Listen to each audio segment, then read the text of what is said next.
is Blake on religion.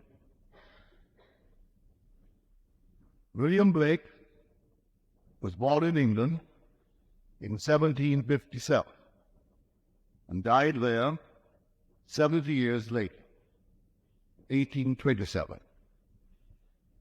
Blake never went to school, and yet today, anyone familiar with the English language, if asked to make a list of the 6 greatest users of the tongue, could not, if he's familiar with the language, he could not omit the name of Blake in any list of 6. I asked that question of Aldous Huxley about 5 or 6 years ago, and he said to me just what I've just said to you. No one familiar with English literature, all the way back to Chaucer, Spenser, Milton, Shakespeare, you might alter the list somewhat, but he said no one could omit the name of Blake. Any list of 6 of the greatest users of the English tongue. And he never saw the inside of a school. He taught himself Hebrew, Greek, Italian, and of course he was the master of the English tongue. He had his visions from the time he was a child. And when he died, he was still communing with the world of eternity, really. He was seeing hymns, and he said, they're not mine. They belong to those in eternity. They're not really mine. He said, of religion, I know of no other Christianity and of no other gospel other than the liberty both of body and mind to exercise the divine arts of imagination. Imagination, the real and eternal world, on which this vegetable universe is but a faint shell. And into which we shall go in our eternal or imaginative bodies, when these vegetable mortal bodies are no more. There's no one who has given more to this world concerning the secret of imagining than Blake, unless, of course, we speak of the Bible. For the Bible to him was pure vision from beginning to end. It was his textbook. And so he asked this very prominent man of the day, why is it that the Bible is more entertaining and instructive than any other book? And then he answered the man, is it not because it is addressed to the imagination, which is spiritual sensation, and only immediately to the understanding or reason? So to him the book was pure revelation, God's word. He wrote what he considered the greatest point of the world, Jerusalem. He said, I may praise it, because I am only the secretary. Its authors are in eternity. Here, in a very short period of time, Blake completed this grand drawing. He said it was dictated to me, sometimes 12, sometimes 20, and 30 verses, 12 verses at lines at a time. So here a work that should have taken a lifetime of labor came without labor in so short a period of time. And he starts from the beginning, and he states the theme before he allows the dictation. And the theme is stated in the very first 2 lines. Of the sleep of outward, outward is this world, and of the passage through eternal death, and of the awakening to eternal life. Then said he, this theme called night after night in sleep, and every morn awaking at sunrise. Then I see the Spirit of my Savior hovering over me, and dictating the words of this mild song. The Spirit of love is saying, hovering and dictating 12, 20, 30 lines at a time. And then the dictation begins with an appeal to man, a woman, awake, both sleeper of the line of shepherds. Wait, expel, I in you, and you and me, mutual in love divine. But then said he, the perturbed man, away turns down to the valley's dark. He can't be it. And made he imputes sin and righteousness to individuals, and not to states. To understand Blake, you've got to draw a line of demarcation between the individual, the immortal you, and the state, the present state of that individual. He said, as the pendulum passes, while the country permanent remains, so may we pass on, but states remain permanent forever.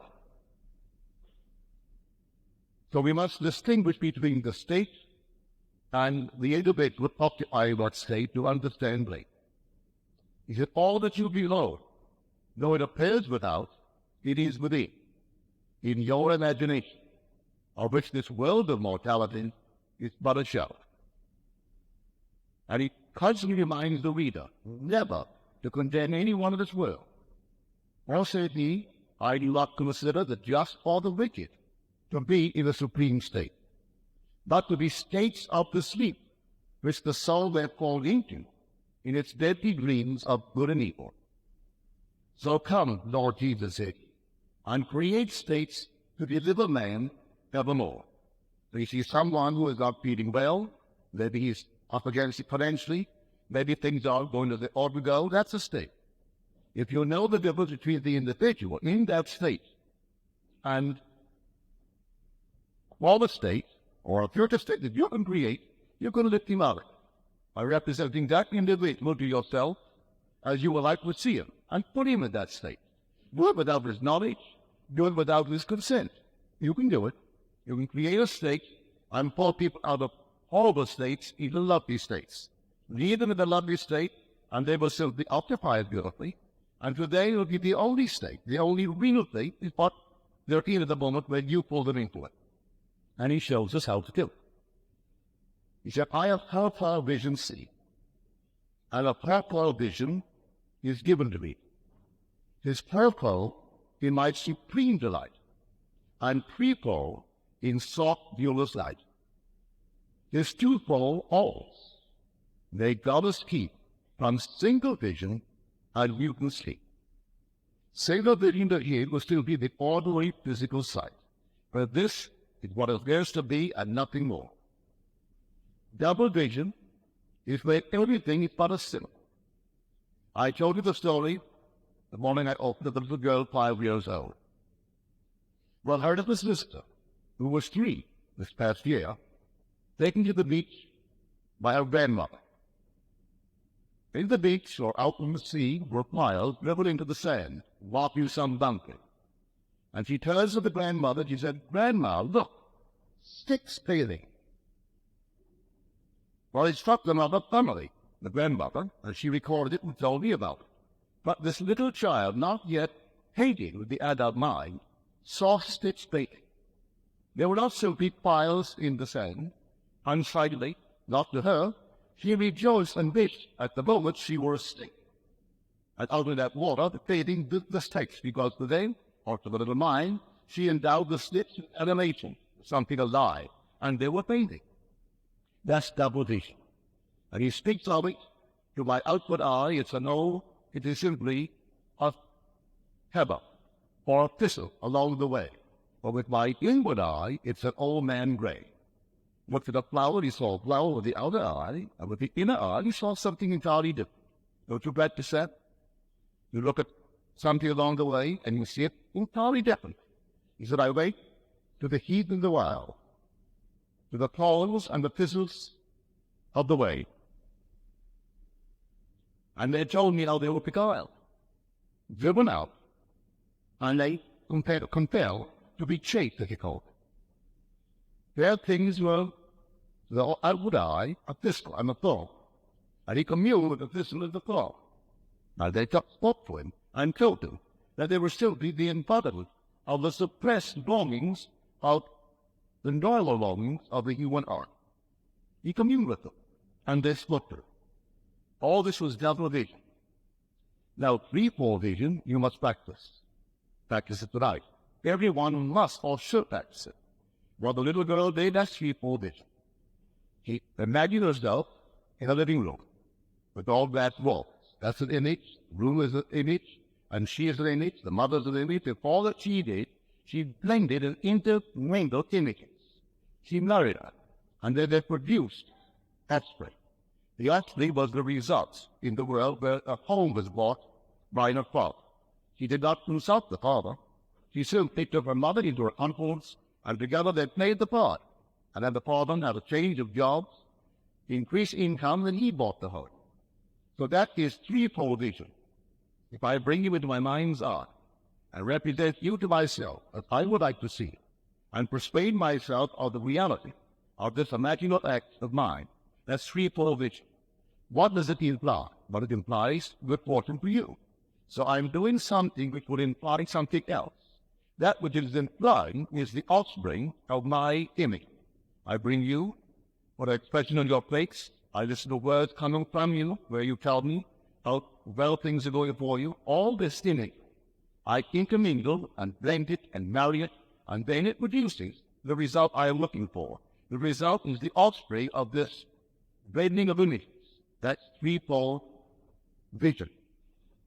Fourfold vision, whether you've had it or not, I do not know. I will share with you an experience. I've had it time and again. But here is what I think I've told you this before, but it lends itself to this vision, and so I want to share it with you. Many years ago in Beverly Hills, 4 in the morning, I'm on my right side, and I know that what I am seeing I should not see. But with my eyes open, I should see a little tiny bureau and a picture of it, and on the wall above it, just a small little picture. But I should not see what I'm seeing. I am seeing the interior of a very lush and plush hotel. I am seeing it as vividly and more so than I'm seeing you now. And yet I know where I am. I'm on my bed. It's in Beverly Hills, on El Camino. I'm on my right side. I can feel all this. And I should not be seeing what I'm seeing, but I am seeing it, and I can't deny it. So, consciousness follows vision. And I walk in to my image. And the image is just as real as this room. I remembered where the body was. So I returned to the body, and once more in a horizontal position. Consciousness again follows vision, and I am now in a vertical position. I step right into this interior. I came back and went forward, back and forth about a dozen times. Then I said to myself, I'm going to venture. Regardless of the consequences, I'm going to venture. With that decision made, I stepped into the interior and then closed around me. I'm actually the occupant of the image.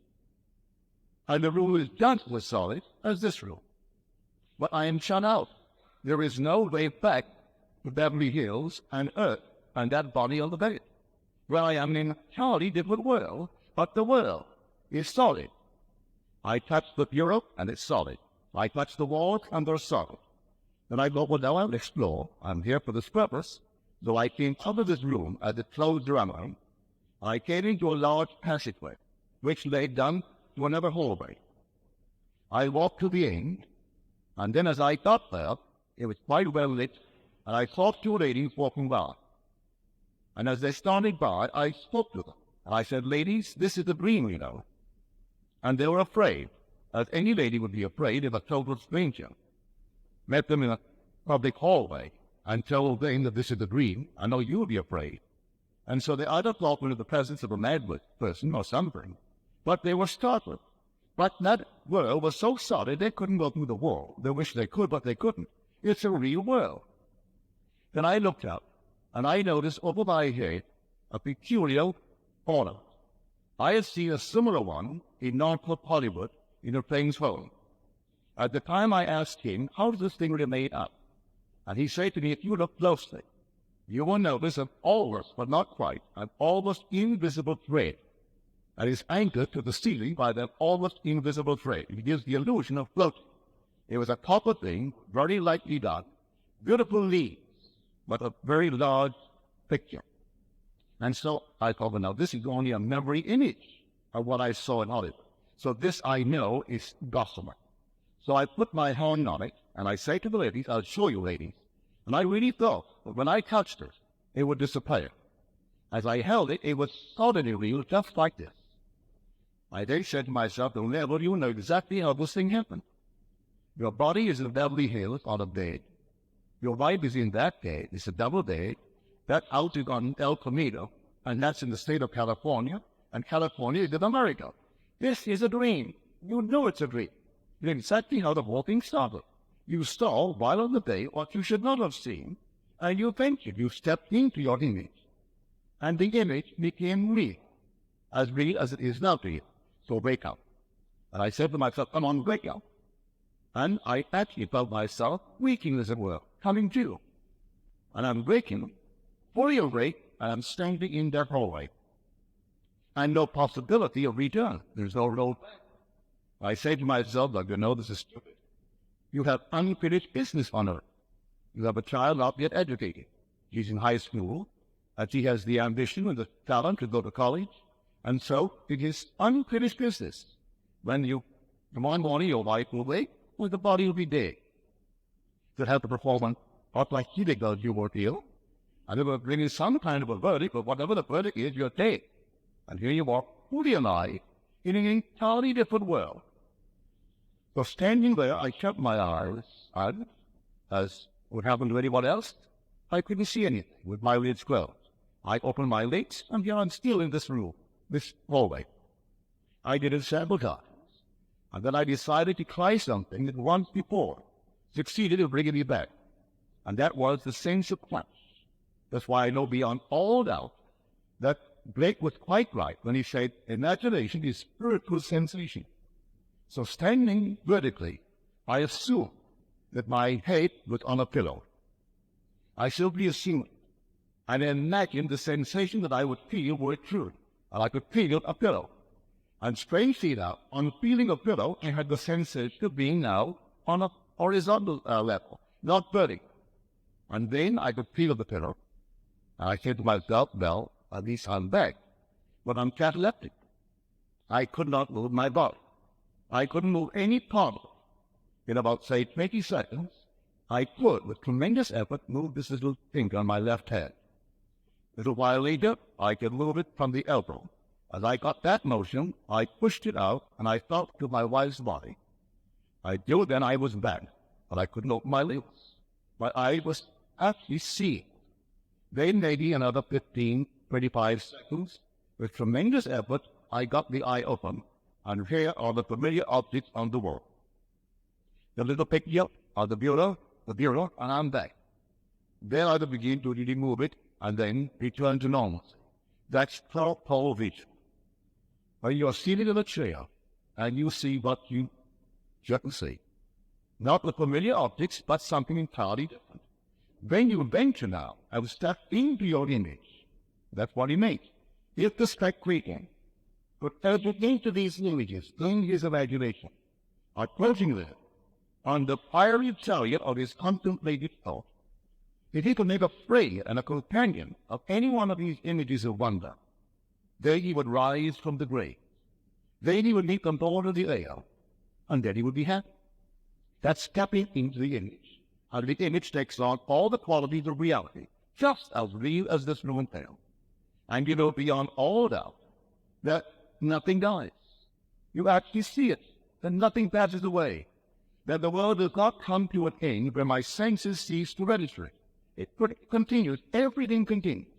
And then you brought out even a little sound, a tear, a smile, a hair. Yes, even the grain of dust passes not away. Nothing passes away. But he saw the world entirely differently from the world that appears to us. I saw that world on several occasions. I've told it and shared it with you too. He said eternity exists. All things being eternity, independent of creation, which was an act of mercy. You know what he means? Everything from the cradle to the grave that you have and will experience, as though you had thought of all the individual little moments, when they are animated. They could be seen if you saw them from a higher dimension, the entire unfolding picture, not only. Now, he makes a statement. When weary man enters his cave, he meets his Savior in the grave. Some find a female garment there, and some a male, woven with care, lest the subtle garment's sweet should read a devouring binding sheet. One dies. Alas, the living and the dead, one is slain, and one is fled. So when you enter your cave, you speak of the body, and you meet your Savior in the grave. This is the grave. And you actually find there one wife, my mother, and my wife, my daughter, were from female garments. I, my son, my father, we from male garments. But I am not a male, and they are female. When we're in man, and part of life with man. So man is above the organization of sex. But man entering his grave finds his Savior in the grave. And then he be surrounded a female or a male garment. But he is neither female nor male. He's man. And man is above the organization of sex. So here, as we enter, we'll see. And then he said, you do not see what I see. And then he tells us what he sees in the furnaces. And then he tells us, Luba was cast into the furnaces of affliction and sealed. Well, Luba to him is love, and love is Jesus Christ. Love is God. Infinite love. You're meeting right in the cave when you enter, and there you find your Savior in the grave. He said he was cast in to this grave and sealed, and he called it furnaces of affliction. But he tells us it is for a purpose, and the purpose is to bring perfection to the individual who's sealed with the Savior while in the grave. And he paints it so vividly, these stages in which you and I must pass, and pass as a purpose. The states remain permanent, but we pass on, because we're moving from state to state to state. So here, in this four-pole vision, and may you have it tonight, it's the thrill of thrills, a little disturbing, when you have unfinished business, I assure you. Because I didn't want at that moment to leave the eye, the wife, unprotected, a daughter uneducated. Yes, I believe a little for her, but I didn't feel, as a husband who loves her, that it was equal to what I wanted to give her. And so I had unfinished business. And yet there was no way back. I'm in an entirely different world, and the world was just as real as this. And I knew reason told the body had to be discovered the next day. My body was wearing serious sorrow. But here is a body. I knew I left the body in Beverly Hills. And so I went back through feeling. I still distanced the filler. And so when he made the statement in his letter, the doctor trusted him. Is it not spiritual sensation? Is not the Bible addressed to that in man, which is all an imagination? Well, I felt it, because years before that, I too stepped into an image. I became awake in the image. As Thoreau said, real living is to be in a dream awake. When one is in a dream awake. Well, this was a dream, and then you wake in the dream, and the dream ceases to be a dream. It's just like that. If what I did was a dream, this tale is just as much a dream, I assure you. For an image simply became just like this note. But once before, I found myself in an image, and some object in that experience scared me. And I knew exactly how to get back to the face of touch. And I tried it day, and it worked. If I find myself breathing now and I know I'm people, either prolong the dream or wake in the dream to the sense of touch. And I find if I hold it up, that is not movable. I wouldn't hold a cat or a dog or even a person, but I will hold a stationary thing that is seemingly inanimate, like a table, or a inanimate fixed object. And when I hold it, I then say to myself, come on, wait, but don't let go. I will not let go of the object, and not letting it go, I wait. I wait in the image, and the object is just as real as the idea would be when I awake. So what is dream to us? When you're in the dream itself, it is the dream. We speak of a dream when we wake from the dream as subjective. As we reflect upon the experience, we say, well, that was a subjective experience. But it wasn't subjective when you were dreaming. It was very objective to you, the dreamer. It's only subjective after the prince. Well, that's what he means by fourfold vision. He didn't always have it. He confessed that. He said, now I have fourfold vision, see, and a fourfold vision is given to me. It is fourfold in my supreme delight, and it is. Or when you can sit quietly in a chair and leave behind you all the things that day and step right into an entirely different world. And the world is just like this, real, and people. It's a sheer delight. Threefold vision is what you and I are called upon to practice to bring about changes of state for those we love. So you meet a person and things aren't going well, all right? It doesn't really matter. He's falling in a state. So you represent him to yourself as other than what he appears to be. Persuade yourself of the reality of that imaginal act. That's another state altogether relative to him. He will conform to it. And you will meet him the next day or the next week, next month, and you will see a change in his behavior. He will conform to this blending of entities in your imagination, which union creates whatever the union implies. Leading on to the conclusion that causation is simply the assemblage of mental states, which occurring creates that which the assemblage implies. So you assemble images. But what would they imply? Whatever they imply, they're going to create. So always see to it that it's going to create something lovely. For the images, they then, if they are occurring, invariably create what they already imply.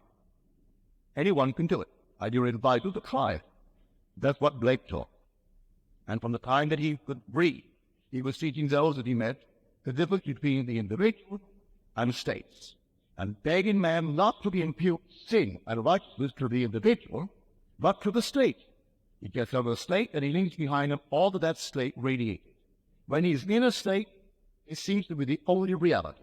When you're not in a state, it seems shadowy, a mere possibility, but not when you're in it. When you step into an image, and that image closes around you, it's real. And we all together, just like this room there now. And you can train yourself to step into these images and prove the being that you really are. You're not confined to the little body of five senses at all. You are a man for that nation. So when you say what seems to be is, to those to whom it seems to be, and is productive of the most grateful consequences, to those to whom it seems to be, even of despair and eternal death. But, said he, divine mercy steps beyond and redeems men in the body of Jesus. And so he steps right beyond and redeems us. We can go from state to state to state, but we cannot save ourselves. Salvation is initiated by God. It is not given to us for any good deeds done, I assure you. On the other hand, it's not given as due reward or merit, that I assure you. It is bestowed by grace alone, and that we are told in the Scripture why, in virtue of his own mercy. Not because of anything I did, not because of anything you did. Rain you out starford from this world of grace, the plenitude of affection. Bear in mind, you didn't earn it.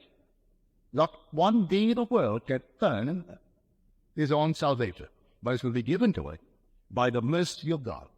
And it's called in Scripture grace, pure grace, unearned. No one could earn it. And Blake saw it so clear and told us all, in spite of all these states, glorious states, you could be pure in your own mind's eye, you could be impure in the eyes of others, but whether you were just or wicked, it was not to him anything that you could brag about, because there are only states. You fell into a state and found yourself in a pure state, and thought yourself so pure. The state was. And you, the occupant, activated it. You animated it, and it became real to you, and then you liked it, and remained in that state. But you could easier fall into another state, a wicked state. And when you are in a state, you partake of the nature of that state, and you animate it and make it all alive. But you're neither wicked nor pure. You're just this immortal being, putting through the furnaces of affliction. And you pass through all these furnaces for a divine reason, to be made perfect as he is perfect. And when in his eye you are perfect, he brings you out of it. Divine mercy steps beyond and redeems man in the body of Jesus. Well, the power will be redeemed because you can't get it. And Blake made it so clear. If you haven't read Jerusalem, what a thrill, what a treat in store for you. There are only 100 plates, and a plate doesn't even run a full page. And so you can really read it in an hour, easily. Some words may be a little bit difficult to grasp, because he does involve it by calling a certain attribute lost, or lost his imagination. That divine being that remained faithful to vision in the time of power. If you turn it back, it's the sun. It really is the soul of the animating principle of everything in this world. And so when you see through his eyes, you would have to experience, I am not naked. We are separated and dying, but we are two figures closely woven in this tapestry of life. I met him just about a year ago, and he showed me exactly how to fall before I could see what he described so beautifully in Jerusalem. I stood perfectly still. He said, let yourself go backwards. And so I threw myself backwards. I got back down. And I came whirling through interstellar space, as though I were a meteor. And when the motion was arrested and I stood still, here I am looking at the most wonderful being. And he seemed, as I looked at it, one being. As I came close, multitudes of nations are in that being. All races, all nations. As I look closer, their heart is like glowing ruby, but it too is made up of numberless races and nations. I looked still closer, and the whole body, containing all races, I'm looking at myself.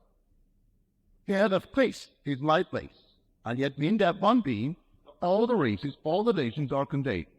I'm looking right into my own place, and my heart is glowing like ruby, but it contains all men, all women, all these bodies of it. And it was they who showed me how to fall backwards in order to see the vision.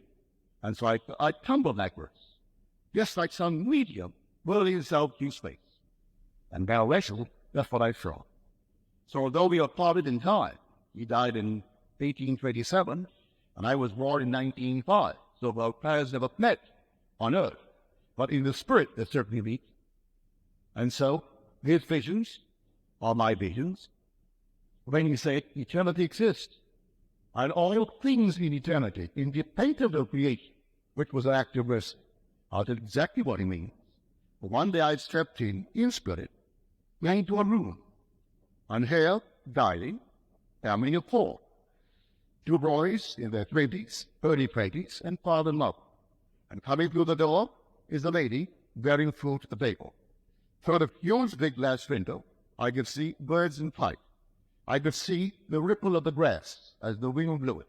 I could see leaves pouring. Other diners didn't attract me, but they were diners, but they didn't attract me. The waitress attracted me, and this hill of poor, that attracted me, and the other things that I've just mentioned. And at that moment, while I'm looking at the four of them, something in the depths of my soul knew that if I could arrest in me an activity that I felt, everything would freeze. I no sooner knew it than I tried it. And I felt something gel in my head. At that moment that it gelled and froze in me, everything there froze. And the waitress walking, walked not. And the diners dining, dined not. I can see the face now of the young lad. He has a spoon in his hand and is drinking soup. And he came this far with his mouth expecting it, and he couldn't move it. And the waitress could not walk. And the bird in flight was arrested, and it couldn't fall. And the leaves falling couldn't fall. And suddenly I'm looking at a world that is dead. Everything is dead. And where was the life of it? In me. Now a bird in flight, if arrested, should fall to the ground if the law that we speak of gravity, is in operation. But the bird didn't fall. And the leaves, all right, there's still a lot of pressure equal to it, kept it alive or kept it afloat. But not the bird. The waitress said, if she is arrested, she doesn't have to fall. Well, she was close, as though she were made of clay. They could have been made of clay. And when I released the activity that I had arrested, and I did so, each continued in their course. And the waitress walked, and he completed the action of drinking his soup. And the bird, which was perfectly still, continued the action of flight. And the leaves continued to fall. And once more, all became animated. But that's what he meant. Eternity exists. And all things in eternity independent of creation, which was actionless. And so we are inserted into this dead body, this eternal death. And then we animate. And eventually you come out of it with light in ourselves. For we are told, as the Father has light in himself, so he is granted the Son also to have light in himself. And the purpose of it all is to simply awaken sons who have light in themselves, and not simply animated parts of the structure of the universe. One day, a lady asked me concerning animals, but I didn't know the answer. She said, Neville, that is the future evolution of the animal world. I am very fond of animals, and I hate to see them destroyed. So that is the future evolution of the animal. I didn't know the answer. I could have given her some theory, but I could not speak then from experience. 2 nights later, I find myself at the top of a ladder. And looking down, here is the jungle. Wild beasts, I mean really wild. Tiger, lion, panther, everything that is really what you would call the wild beasts of the jungle. And they're in an angry mood. The whole thing is moving. Strong, shoving beast. I am alone at the top of the ladder. At the moment, I'm a little bit apprehensive and a little concerned for my own safety. And as I was concerned and apprehensive, it became all the more angry. And in the depths of my soul, again, I knew, as though something whispered, but no one whispered, I knew that there were only externalized emotions in myself, that they're simply this of my own emotions. When I lost all fear, they became docile, like house cats. Then I went further. As I would now repeat it, I would arrest within me the activity that makes them alive. And once more, I arrested it. And in my head in jail, I went down that entire battle. They were made of clay. When I say clay, they were solid, just as I walked into a museum. I saw these things carved beautifully by some great sculptor. That's what they were. Big. And then I went back up the ladder, released this activity, and once more that came into animation. And they were like living beasts of the jungle. So I know experience today. The whole vast world, as Blake said, all that you behold, though it appears without, it is within your imagination, of which this world of mortality is but a shadow. And I know it. I've experienced it. So I tell you, if you haven't experienced it, you're going to. Well, that's the purpose of being here. And you will find that all things is within you. It's not up there, though. Like me, if you would like me to be improved beyond what I see to be in your eyes out, and in your own mind's eye, make me all the greater, if that's what you want for me. If you want me to come back next where there is something far deeper than this here, see me in that light. Don't do it with my consent, do it without my consent, if that's your desire for me. If my desire for you, knowing that in what you're limited, is to see you free of this limitation, without your knowledge, without your consent, I should, knowing the difference between you and states, I should create the state I want to see you express in this world, and put you in that state. So ride out to see you, as you would like to see yourself, and I remain faithful to that vision of, come back next year, you will come to you in that state, or you will write me or others will write you to tell me of a transformed being that you seem to be. It works that way. Always bear in mind the distinction between you, the immortal you, and the state you occupy. Because you know you could easily fall into the state through an argument, through a headline in the paper. You can fall into it in some other way, and think you are it, and you are it at all. You are the immortal being that one day will be fetched from the furnaces of friction, and being brought out, you are one with your Father, who is God, and you are He. So Blake, to me, is the spiritual giant, one of the truly awakened gods. And when you read him, he looks like some super terrestrial being when you see him. A giant of a man, if he wasn't a giant there, but he was radiant. The man is radiant, just completely awake among the gods. So whether you're now in the 82nd Psalm, and God has taken his place in the divine concert, in the midst of the gods, he holds up Blake is in the midst of the gods. When I travel now, I'm leaving here Sunday, I take back my 3 books. One I brought just to show my friend freedom. The other 2 are my constant companions, and one is Blake. The other is the Bible. I'll be flying to New York on the 15th of September. I'll be carrying 2 books. One will be Blake, on big works, and one will be my Bible. That's all I will be carrying. It's my constant companion. First of all, the joy of reading Blake with his use of English. That fantastic use of English, all reading in the imagination. And so no one outside the Bible has given to the world as much as Blake when it comes to the secret of imagining, how to do it. And so these four visions of his, the fourfold, the threefold, the twofold, and the single. Well, the single is simply any normal physical sight, where its thing is what it occurs to thee and nothing more. That's single vision. And he prayed to be saved from single vision, because everything has a meaning in God's world. I used to sit in the park years ago with my old friend Abdullah. And if two people walked by, it had meaning. It was male and female and different. If two made it different. Birds in flight. And he gave meaning to all the moving, animated states of God's world. An entirely different language. God is speaking every moment of time, he said, to every one of us, but we can't see it. We do not understand the language of God. It's all spoken in symbolism, and the birds in flight reveal something to Ab. I will say Ab get up, and he wasn't so superstitious. He got up at a certain moment when something passed by. He could interpret the language of God. Others couldn't. And there was reason for the getting up as time passed. He simply moved. But what soon thereafter was an accident. But he moved. Everything is meaning in this world. Everything. The very beginning of the book of John. In the beginning was the Word. Or the Greek word logos that is translated word has the meaning. So you could say in the beginning was meaning. And meaning was with God, and meaning was not. There is a meaning, there's a purpose, a plan behind everything in this world. And eventually you and I will understand it. But I assure you, the whole vast world, if you could arrest your power now, would stand still. Absolutely sit still. The only work outside of lakes and one little passage in my book where I tried to record the experience, and I've never seen it, was in the Apocryphal New Testament of the Gospel of James.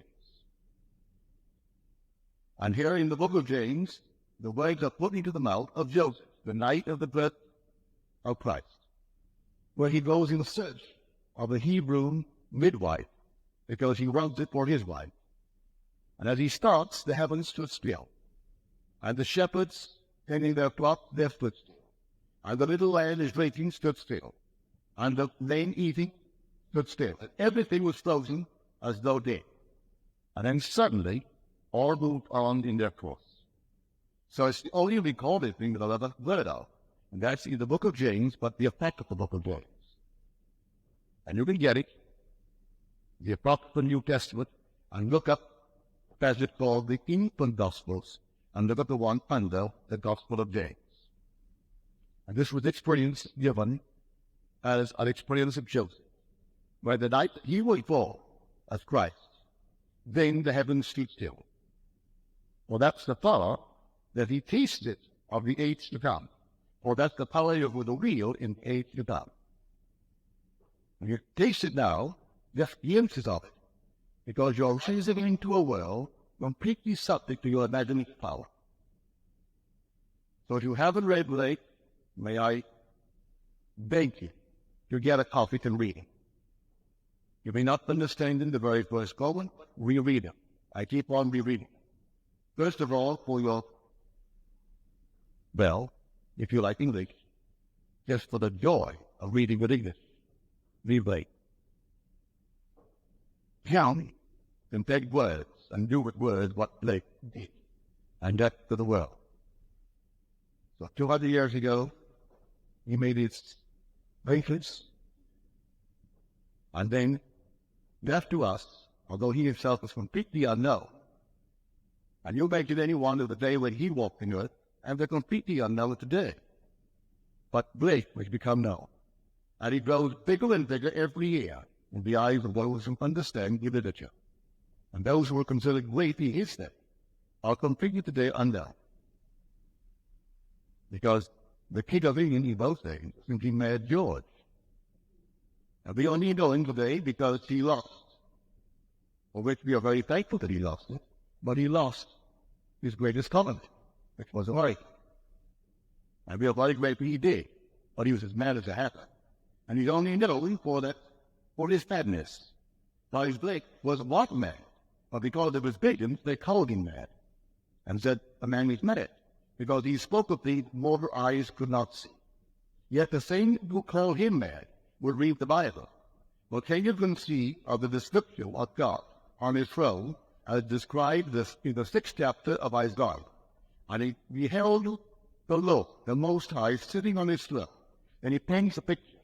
Can you conceive of every cameraman photographing? You got the different words of Isaiah, because you couldn't possibly take some analysis there and having to set God and his throne, and you couldn't take any cameraman who could photograph the vision of Isaiah. Was he mad? We have it in the book, and we read it all the time. All the visions recorded in the Bible could not be photographed. And so because they could not photograph his own, say he could draw them, or he had the talent to draw them, but they called him mad. When he drew the flea, and drew the flea like a man, a monstrous man, with a neck that wasn't a neck, the head was simply stuck on show. Thus, but he was trying to put over a marvelous vessel. To him, a flea is a blood-sucking insect. Well, any man who takes the lifeblood of another, who works it, for less than a man really should be paid. He's taking his blood. He doesn't get on a man and actually suck blood. But there was a day, and there's still a day, when a man isn't paid what he's worth, and yet the man is using him. That man goes home to a wife and children that need food, need to be educated, and he's not properly paid. Isn't he the employer of blood-sucking insect? Well, that's the flea. And what Blake made, that everything is man. So the little flea is only the projection of a blood-sucking man. So everyone in the world would look at that picture, it's a monstrous picture. And he wrote everything into it, and he said he saw the ghost of a flea. And the ghost of the flea was man. Or there's nothing but man. I saw it. The animal world is simply man's emotion made physical. When man arrests in him the life that makes him alive, they all sin and they're dead. The whole vast world one day will be seen by you as still, and then you know the words of Blake. Eternity exists, and all things in eternity, independent of creation, which was an act of mercy. And so we are being molded and shaped on this fabulous world of states by the uncreated God. Here the uncreated shapes himself upon the law that is perfect. Now let us go into the silence.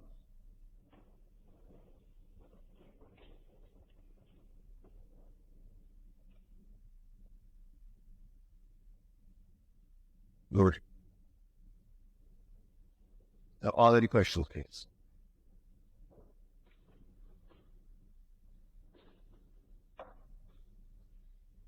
Okay. Great. Good. I didn't quite hear you, my dear. Yes, Lydia, I'm convinced of it. That consciousness is the one and only reality, really. But the world is fixed. It really is fixed in a dead state. But the living state is your own consciousness, and you can feel it. Not just to be aware of things, you can actually feel it and stop it and start. The day will come, you'll stop and start. Everything in this world. What the next scene is going to be, I do not know. I really do not know. But I glimpse it of it, and I'm tasting of the power of the age to be. And if it just is, well, that man in this world cannot exercise that power.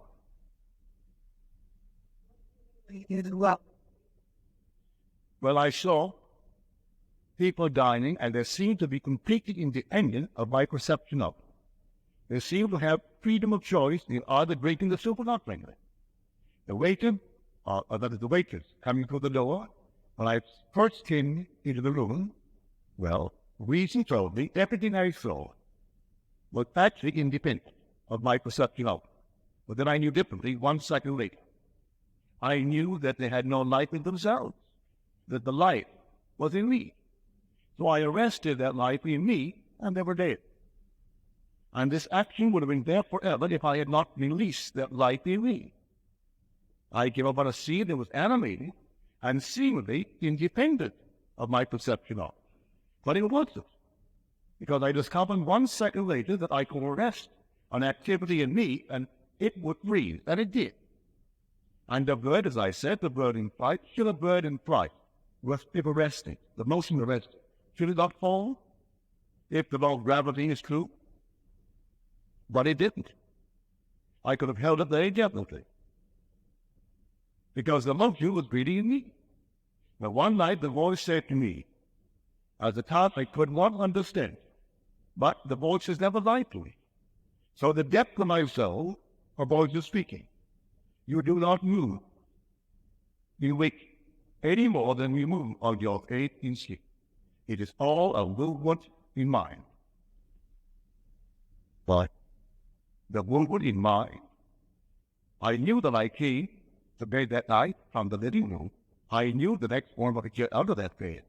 I go to the living room. I will leave the house that day and go elsewhere. And I've done that for all these years. And the voice is telling me you do not move, you're waking. Any more than you move on your bed and sleep. It's all a movement of mind. You only think you move. When you wake, I do think you move and sleep.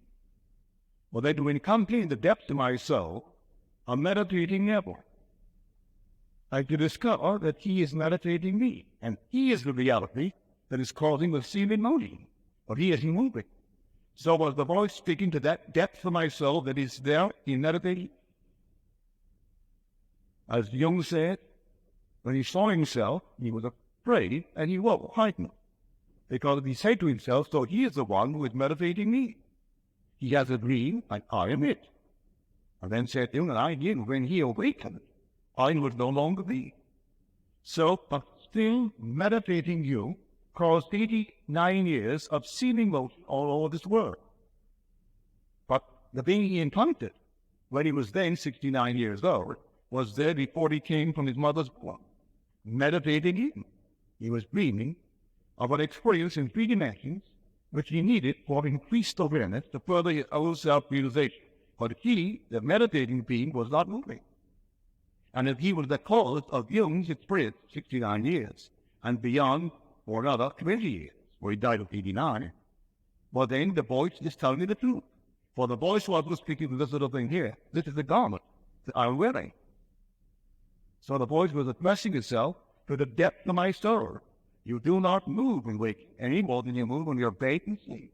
It's all movement in mind. You only think you move. When you wake, as you think you move, you dream. Well, I recorded the words, but I couldn't understand the words. Yet the voice has never lied to me. So these revelations can come beyond one's capacity to fully understand, but you will grow into the understanding, because you will give you another experience, and another experience, and finally it unravels itself. And you will see how true the voice was when you record it. As scripture, all these things will be recorded in the 39 books of the Old Testament, but they were not understood any more than they are understood today. It took the New Testament to manifest the great secret hidden in the Old. And to this day, the people will not believe that it happened. But it's all stated, but the very ones who recorded it couldn't understand it. They themselves confessed that the prophets sought and inquired, and asked what dreadful of time was indicated by the spirit of might who healed them and predicting the sufferings of Christ and the consequent glory. And they were told then it was not for their time, but for ours. But they were asking and inquiring, but no voice answered them equally. They couldn't understand, but they recorded faithfully what the voice had dictated for our day, for our time. Any other questions, please? Yes, Bill. Did I move? In the depth of my soul, that being is still unmoved. But the illusion of motion, I have experienced it in 3 dimensions. with the garment that I'm wearing, a male garment. I have the illusion. Now, when you wake tomorrow morning from your bed, if you have a dream tonight, you will dream, you may not remember it. But if tomorrow morning you wake, remembering the dream, and the dream is very accurate, you'll have to confess to yourself, if this thing is the real me, you really didn't know, did you? But while the dream lasted, it seemed so real, and you certainly won't have much of in the dream. But it least anchors on reflection, you also were that's all silly. I could not have moved because I went to bed here last night, and here I am in the same bed, the same room. So did I move? And you will tell yourself, no, you didn't really. You just simply had a movement in mind. Or the mind did it, you'll say. But the mind did it, but you applaud to yourself because he heard it do it and have the sensation of pain and witness an action. It could even be fatal in the dream. But when you wake, it was just a dream. Therefore, all the movement that I experienced must have been in mind. Well, when we wake from this dream, it's going to be the same thing. Or you're going to wake one day, and this on reflection will be as much a dream as tomorrow morning's reflection on the night's dream. So the point is all that we see or seen but a dream within a dream? Edgar Allan Poe, and he came to the conclusion, yes. It's all that we see or seen but a dream within a dream. And the day will come, that dream will graduate you into seeming reality, will awake from the experience which he imposed upon himself, and you will be he, but they awake, and are reflecting on the experience that lasted seemingly thousands of years by our little time, will be to him just the experience of the dream that he imposed for a definite purpose, to simply further his own self-realization. And therefore you will know that you have no movement. You will awaken from the self-imposed stillness and dream of motion and all the experiences you and I encounter in the world of flesh and blood. And you will awaken, and then it will be to you like the dream of tonight will be to you tomorrow morning. But before it is double night, when I hear it, it speaks with an authority from the very depths of the soul, and you hear, and you simply listen, and you record what was felt whether you understand it or not. Then come the experiences where you can't deny the experience. The experience of seeing people staying still when I arrested and electricity in me is an experience that I cannot deny. And the experience is not that vivid than the experience of today. I had a very pleasant day. I took a friend of mine for lunch today, and a friend of mine took me to dinner tonight. I had a pleasant, wonderful meetings. Well, they're not anymore real. Now they're memory images. The dinner is a memory image, and the lunch is a memory image. But they're real when I experienced them. But they're not more vividly real in my mind's eye now, that this experience of encountering diners standing still when I arrested an activity in me. That too is a memory image. But when I did it, it was as real as today's thoughts were real. So in the end, that calls an approval self-true. For I encountered myself seated in the lotus posture. I looked at him, there's Neville, in a radiantly beautiful manner, with a character that this little Neville does not possess. There was majesty, there was strength of character, there was nobility in that place, everything that could be desired by anyone. And yet it was Neville. And he was completely undisturbed by my staring at him. I encountered the being that is meditating me. And it is still. And it was seated in a lotus posture, completely unmoved by my interest and my pride. And when he really moves from that seat, I will no longer be what I be.